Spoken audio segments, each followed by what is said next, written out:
हाँ हाँ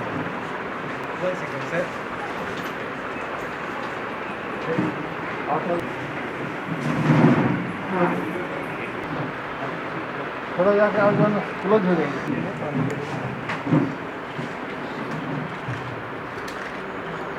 बाबा लॉन्ग से बना ले फ्रेम खोल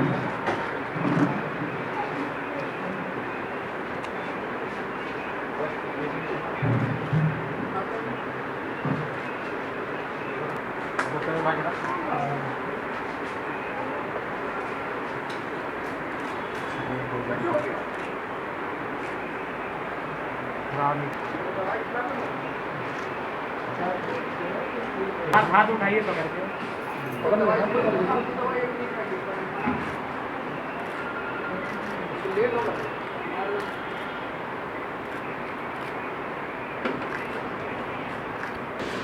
बाबा साहब डॉक्टर भीमराव अंबेडकर जी के 128वीं जयंती के अवसर पर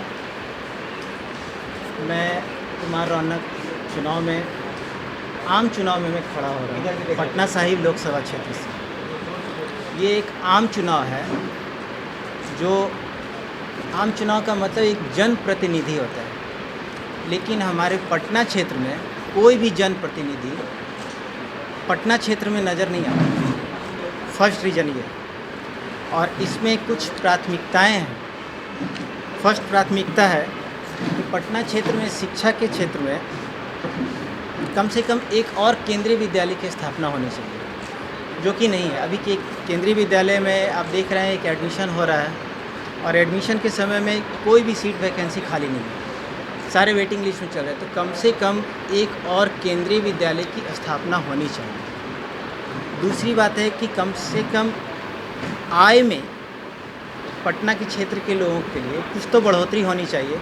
आप यहाँ देखेंगे कि जो भी सोर्स ऑफ इनकम है या बैंक लोन है, एक आम पब्लिक को बहुत ही मुश्किल से मिल रही है, और मेरे पास खुद इसका एक प्रूफ है। क्योंकि एक आम पब्लिक को जो लोन मिल रही है वो बहुत ही मुश्किल है, तो इससे एक मिनिमम इनकम जो है वो बहुत ही मुश्किल हो गई। उसके बाद जो हमारे कानून मंत्री हैं, सबसे अधिक तो जो न्याय व्यवस्था है हमारे यहाँ, वो सबसे तंग हाल में हो चुकी है। इतनी तंग हाल में है कि खुद हमारे कानून मंत्री से भी अगर बात किया जाए तो पता चलेगा कि पटना क्षेत्र के लिए हर छोटी छोटी बातों पर लोग सिविल कोर्ट में जा रहे हैं। फिर भी उनको कुछ न्याय व्यवस्था में इतना ज़्यादा लेट हो रही है ताकि उनको पता ही नहीं चल पा रहा। लोग बहुत चिड़चिड़े जैसे हो गए हैं। तो हमारी एक प्राथमिकता होगी कि एक तय सीमा के अंदर न्याय प्रक्रिया को निपटारा की जाए। उसके बाद जो एक सबसे अधिक इम्पॉर्टेंट चीज़ है, चुनाव में जीत के बाद हम लोग एक सारे धर्मों को लेकर, जिसमें कि विज्ञान का भी एक सम्मिलित होगा, एक शोभा यात्रा हम लोगों को निकालनी है, जो पूरे देश में घूमते घूमते सारे विश्व की ओर जाएगी, और एक अपने देश के बाद बहुत ही एक अच्छा एक निर्माण होगा। इसके लिए हम लोग चुनाव में खड़े हो रहे हैं।